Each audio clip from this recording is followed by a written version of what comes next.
né? Vamos abrir a nossa Bíblia em Mateus capítulo 3. Mateus capítulo 3, em nome de Jesus. Mateus capítulo 3, onde vai vir falando sobre João Batista. Amém? Hoje, se eu não me engano, é a terceira oração da campanha Revestíveis de toda a armadura de Deus, onde fica localizadas em Efésios 6, versículo 11 a seguir, onde diz: revestível de toda a armadura de Deus, para que possais estar firme contra as astúcias ciladas do diabo. Vamos abrir nossa Bíblia em Mateus capítulo 3, versículo 1, até onde o Senhor Jesus mandar. Título: João Batista.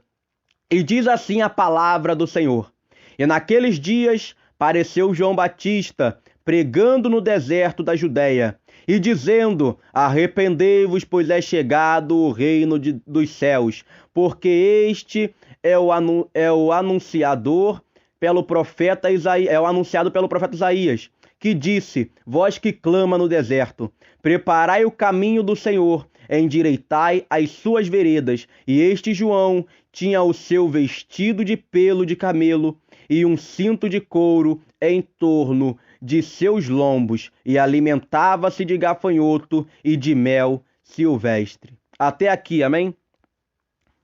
Aleluia. Até aqui é a palavra do Senhor Jesus. Aqui em Mateus capítulo 3, versículo 1 ao 4, vai vir falando do servo do Senhor, João Batista, aquele que preparou o caminho para Jesus Cristo. Homem este que também era primo de Jesus, ele também era raiz de Jessé, ele também veio da linhagem de Davi. O interessante é que tanto João Batista como Jesus, eles eram batizados desde o ventre da mãe, porque a palavra do Senhor vai vir dizendo que quando Maria, aleluia, e a mãe de João Batista, que estavam grávidas, se aproximaram e se viram depois de muitos anos, as crianças que estavam no ventre se moveram. As crianças que estavam no ventre se moveram. As crianças que estavam no ventre se saudaram. Isto dá para conhecer. Isso dá para perceber, na verdade, que era a unção de Deus que recaía sobre eles, porque eles já tinham sobre eles a virtude do Espírito Santo, pois nós sabemos que quando duas pessoas têm a unção de Deus, de longe ela reconhece o servo do Senhor. Quando a pessoa tem unção de Deus, de longe dá para ver o brilho do Senhor. Não importa se está do lado de fora da casa, não importa se está dentro, não importa se está do outro lado da linha, porque nós sabemos que quando há unção, logo percebemos a unção do Senhor. E o interessante era que essas crianças ainda no ventre, eu não sei quantos meses essas crianças tinham no ventre, mas eu sei que o Espírito de Deus, ao qual estava em Jesus, testificou também, aleluia, em João Batista. O Espírito de Deus, ao qual recaiu sobre Maria, também caiu sobre a mãe de João Batista, porque, aleluia, porque o anjo do Senhor desceu sobre a terra para falar para Maria que ela seria mãe. O anjo do Senhor também desceu para a terra para falar para a mãe de João Batista que ela também seria mãe. O interessante era que quando o anjo do Senhor desceu à terra, o anjo do Senhor, aleluia, recaiu com o Espírito de Deus sobre Maria, recaiu com o Espírito de Deus, aleluia, sobre a mãe de João Batista, e automaticamente no ventre delas foi colocado, aleluia, as crianças, e essas crianças, glória a Deus, aleluia, tinham o Espírito do Senhor, e verdadeiramente a palavra do Senhor vai vir dizendo que, aleluia, que João Batista, ele pregava a palavra do arrependimento. Por que ele pregava a palavra do arrependimento? Porque era chegado o reino dos céus, e hoje em dia o reino dos céus está mais próximo do que antes. É por isso que nós temos que pregar a palavra de arrependimento, mas não se engane, só consegue pregar a palavra de arrependimento aquele que tem unção do Senhor, só consegue pregar a palavra do arrependimento aquele que foi escolhido por Deus, só consegue pregar a palavra de arrependimento aquele que ora, jejua, busca, faz campanha, louva, lê a palavra. Só esses que conseguem buscar do Senhor, só esses que conseguem pregar a verdade santa do Senhor. Maravilha. Já vamos chegar na armadura, Deixa Deus trabalhar em nome de Jesus. Nós temos tempo. Qualquer coisa, Deus faz virar vigília. Vamos lá. Aí a palavra do Senhor vai vir dizendo que ele pregava a mensagem do arrependimento. Aleluia. Só que se nós pegarmos para ler lá em João, se eu não me engano é João ou é Lucas, que eu não me recordo agora, eu posso até dar uma olhada aqui rápido. Em João ou em Lucas vai vir falando sobre a oração de João Batista. Eu não me recordo direito se é em João ou se é em Lucas. Eu sei que é um desses dois que vem falando sobre a oração de João Batista. E o interessante é que nessa parte onde fala da oração de João Batista, vai vir dizendo também que João Batista, ele crescia no deserto. É João capítulo 1, do versículo 15 a seguir, que vem dizendo sobre o testemunho de João Batista, onde fala sobre o testemunho dele e sobre a oração de João Batista. É no Evangelho de João. Vai falar que João, ele estava no deserto, e João, ele crescia no deserto, e crescia de forma irrepreensível. Presta atenção, ele crescia no deserto e crescia de forma irrepreensível. Tem muitos de nós que nesse exato momento está no deserto. Tem muitos que estão no deserto, Eu sei que os irmãos já cansaram de ouvir isso, já ouviram isso até demais, mas o deserto é um aprendizado. O deserto é aprendizado, portanto a palavra de Deus diz, João Batista ele crescia no deserto irrepreensível. Por quê? Porque João Batista ele estava aprendendo, naquele deserto ele estava aprendendo, estava desenvolvendo, estava crescendo, estava buscando ao Senhor, e verdadeiramente ele crescia de forma irrepreensível. Ei, irmão, quantas vezes você já pediu santidade ao Senhor? Quantas vezes você já pediu a perfeição a Deus? Quantas vezes já pediu a libertação, o renovo? Quantas vezes já pediu a conversão de alguém? Quantas vezes você já pediu a mudança na tua vida? Mas para ter mudança na tua vida é necessário passar pelo deserto, porque passando pelo deserto você vai alcançar a irrepreensão. A irrepreensão é ser uma pessoa irrepreensível. O que é ser uma pessoa irrepreensível? É a pessoa olhar para ti e não ter do que te acusar. Mesmo que você venha errar, você venha ser humilde para pedir perdão, porque quando nós se humilhamos e pedimos perdão, aquela vida, aquela alma, aquela pessoa, ela não é mais capaz de nos julgar, porque ela não consegue mais nos repreender, porque quando elas forem falar do nosso pecado, quando for falar do nosso erro, automaticamente ela vai lembrar, não, aquela pessoa já se desculpou, então não tem o que falar contra aquela pessoa. Mas aí a questão, tem muita gente que está pedindo a conversão da família, tem muita gente que está pedindo a libertação da família, mas não deixa Deus trabalhar. Quando Deus coloca enfermidade, ora pedindo misericórdia. Quando Deus faz sofrer um acidente, ora pedindo misericórdia. Quando Deus fala que vai colocar no leito, ora pedindo misericórdia. Ou deixa Deus trabalhar para Deus libertar, ou continuar na prova. Não tem como Deus libertar, sendo que você não quer deixar Deus fazer o querer dele. Deus só liberta se você deixar Deus fazer o querer dele. Quem sabe Deus quer libertar quando colocar no leito. Quem sabe Deus quer libertar quando fazer passar por uma prova. E Deus também sabe quando aquela alma não vai conseguir ficar na terra liberto. Talvez aquela vida não vai conseguir ficar na terra liberto, e é necessário Deus ceifar aquela alma, para que aquela alma venha subir ao céu com salvação. Mas aí você ora pedindo misericórdia em vez de entregar na mão do Senhor. E aí Deus fala, olha meu servo, já que você está pedindo para eu ter misericórdia com essa pessoa, eu terei misericórdia. Mas eu sei o que é necessário fazer para essa vida ser liberta. Eu sei, já que não quer deixar eu trabalhar, você fica com essa pessoa em casa, mas você permanece na prova. Aleluia, Jesus. Aí vamos lá. Eu não sei por que Deus levou para esse lado, mas tem gente precisando ouvir. Não sei quem é, mas tem gente precisando ouvir. Então, amada igreja, antes de permanecer na palavra, já que você tem pedido libertação de algum familiar, deixa Deus trabalhar. Deixa Deus trabalhar, entrega na mão do Senhor. Entrega na mão do Senhor. Quando for obra maligna, aí você ora repreendendo. Mas quando for a mão de Deus descendo sobre esta pessoa para quebrar essa pessoa, deixa a mão de Deus descer, deixa a mão de Deus quebrar, deixa partir, deixa moer, deixa torcer igual pano molhado, igual pano sujo, quando tem que torcer para tirar aquela água suja. Deixa Deus tirar a água suja dessa vida. Deixa Deus torcer. Depois que torce um pano sujo, o que tem que fazer? Tem que fazer o quê? Tem que lavar o pano, correto? Para lavar o pano é necessário fazer o quê? Esfregar o pano no outro. Deixa Deus esfregar essa alma, que essa alma vai ser liberta. Aí vamos voltar para a palavra aqui do Senhor. E vem assim dizendo, lá no 3, vós que clama no deserto, preparai o caminho do Senhor, endireitai as suas veredas. Olha só que tremendo, igreja. Lá em João, capítulo 1, versículo 15, vem falando o testemunho de João Batista, aonde diz que o João Batista ele crescia de forma irrepreensível. Lá em João também, no capítulo 1, lá no finalzinho, João Batista vai vir dizendo o seguinte, Senhor, tu és o único capaz de endireitar as nossas veredas. E aqui, em Mateus capítulo 3, versículo 3, vem dizendo que endireitai as suas veredas. é necessário nós deixarmos Deus endireitar a nossa vereda.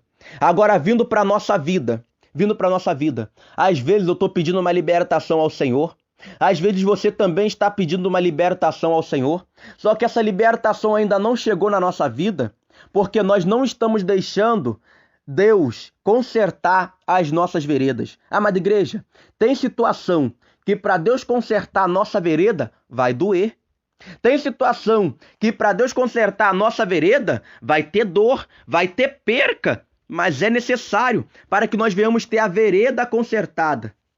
Tem situações que a vereda vai ser consertada sem dor, mas tem situação que é necessário passar pela dor. Porque passando pela dor, nós vamos reconhecer que verdadeiramente é Deus que está trabalhando na nossa vida. Então vamos deixar Deus trabalhar. Meu Deus, essa mensagem está muito leve, Senhor. Meu Deus. Mas é porque os irmãos precisam ouvir uma palavra de exortação. Precisam ouvir uma palavra, aleluia, que fere, mas que também dê vida. Uma palavra que fere, mas também dê ânimo, levante. Aleluia. E aí depois ele vem falando assim também. Voz que clama no deserto. Igreja, tem um segredo aqui. João Batista, ele era a voz que clamava no deserto. Tá certo que ele viveu no deserto, ele vivia no deserto. Mas levando para o espiritual. Esse deserto ao qual João Batista pregava era o deserto do coração. Era aquele coração que não tinha mais água. Aquele coração que não tinha mais fonte de água. Aquele coração que estava igual um deserto seco. Não tinha mais alegria, não tinha mais felicidade. Não dava mais fruto, nem árvore mais nascia, porque não tinha água para que aquela árvore viesse se alimentar. Esse era o deserto ao qual João Batista pregava. E é esse mesmo deserto que Deus está pregando hoje, porque tem situações na nossa vida que está como deserto. Eu não sei, tem pessoa que o deserto é o vício, tem outra pessoa que o deserto vai ser a mentira, já tem outra pessoa que o deserto é a fornicação, é palavrão. Cada um de nós tem um deserto, e nesta noite Deus ele quer colocar água no deserto do nosso coração. Deus ele quer purificar, quer limpar. Aleluia. E agora chegando na parte da armadura para encerrar a mensagem e nós começarmos a oração. Lá no versículo 4, Mateus capítulo 3, versículo 4, vai vir dizendo o seguinte: E João tinha o seu vestido de pelo de camelo e um cinto de couro em torno dos seus lombos, e alimentava-se de gafanhoto e mel silvestre. Antes de nós chegarmos para falar da armadura, que era a vestimenta de João Batista, vamos falar primeiro do alimento de João. O alimento de João era gafanhoto e mel silvestre. Olha que interessante, gafanhoto e mel silvestre. Ezequiel ele vai falar o seguinte, Ezequiel quando ele come o rolo, ele fala o seguinte, lá na palavra de Ezequiel vem falando o seguinte, vem falando que o rolo, quando chegou na boca dele, era doce como mel. Mas logo embaixo vai vir falando que quando chegou nas entranhas, tinha gosto de fel, doía como fel. As entranhas dele doeu, porque foi purificado por dentro. Veio como mel, chegou na entranha, doeu. Por quê? Porque o evangelho tem momento que dói. Tem momento que dói. Mas no final de tudo, é igual mel, igreja. A palavra de Deus também vem dizendo que as coisas que são do mundo, elas vêm como mel e terminam como fel. E as coisas que são de Deus, elas vêm como fel e terminam como mel. Sabe por que João Batista comia gafanhoto e mel silvestre? Eu não sei se os irmãos sabem, mas gafanhoto, ele é azedo. Gafanhoto é azedo, é como fel. Gafanhoto é azedo. Ah, mas João Batista dizem que ele comia gafanhoto frito. Amém. Mesmo se ele fritasse o gafanhoto frito, ele fica duro, ele fica crocante e azedo. Por isso que João Batista molhava o gafanhoto no mel silvestre. Por quê? Porque o mel silvestre trazia o doce. E assim é a palavra do Senhor. Quando nós recebemos a palavra do Senhor vem como gafanhoto, a palavra do Senhor vem como fel, a palavra do Senhor vem amarga. Tem muitas das vezes que nós até emburramos a cara. Tem muitas das vezes que nós não queremos nem ouvir a palavra. A gente acaba até blasfemando contra Deus. Tem vezes que blasfema até contra Deus. Senhor, essa palavra aí é mentira. Esse servo aí não é usado nada. Essa palavra aí é heresia. Essa palavra aí não existe. Não, Senhor. Isso daí é uso e costume. Tem até que blasfema contra a palavra do Senhor Jesus. Blasfema até contra Deus. Mas aí tem o porém. Quando a pessoa chega em casa, aquela palavra continua remoendo na entranha. Aquela palavra fica remoendo nas entranhas. Da entranha vai pro coração, fica remoendo aquele coração, aquela entranha. E aí a palavra do Senhor começa a virar mel, por quê? Porque aquela vida, ela começa a meditar no que foi pregado. Aquela vida, ela começa a meditar, aleluia, na palavra do Senhor. E naquele momento, a palavra de Deus começa a se transformar em mel. E aquele mel começa a trazer a libertação daquela alma, a libertação daquela vida. Por isso, igreja, que é necessário nós pregarmos enquanto há tempo e enquanto não há tempo. Mesmo que as pessoas venham te dar tapa na cara, mesmo que as pessoas venham te apedrejar, venham te humilhar, venham te xingar, mesmo que a pessoa venha te fazer de pano de chão, é necessário pregar a palavra, porque um dia aquela palavra vai se transformar em mel, um dia aquela palavra vai trazer fruto. Jesus ele pregava, mas Jesus ele só foi, aleluia, Jesus ele só foi considerado filho de Deus depois que morreu. Entenda bem, Jesus ele pregava, para a maioria das pessoas da época de Jesus, a palavra de Jesus era fel. Para a maioria das pessoas da época de Jesus, a palavra de Jesus era como gafanhoto. Depois que Jesus morreu, que aleluia, aquela palavra entrou no coração das pessoas, começou a virar mel. E por causa disso que nós recebemos a palavra hoje em dia. Por causa disso que nós estamos com a palavra, estamos nos libertando. Então nós temos que pregar, nós temos que gotejar a sã doutrina de Cristo como a chuva. E agora indo para a armadura, para encerrar a pregação, vem falando que João Batista se vestia de pelo de camelo e usava cinto de couro.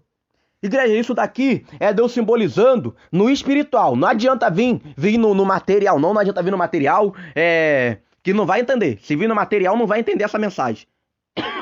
Aquelas pessoas que vêm com teologia não vai entender essa mensagem, não vai entender. Aqui é teologia do céu, não é teologia da terra. Aqui a palavra do Senhor, quando vem dizendo que João Batista estava vestido, era a armadura de João Batista. Aleluia. João Batista estava com roupa de camelo. Por quê? Porque lá no deserto tem que estar protegido. Se a pessoa que vive no deserto usa roupa fina, aleluia, ela sofre queimaduras do sol.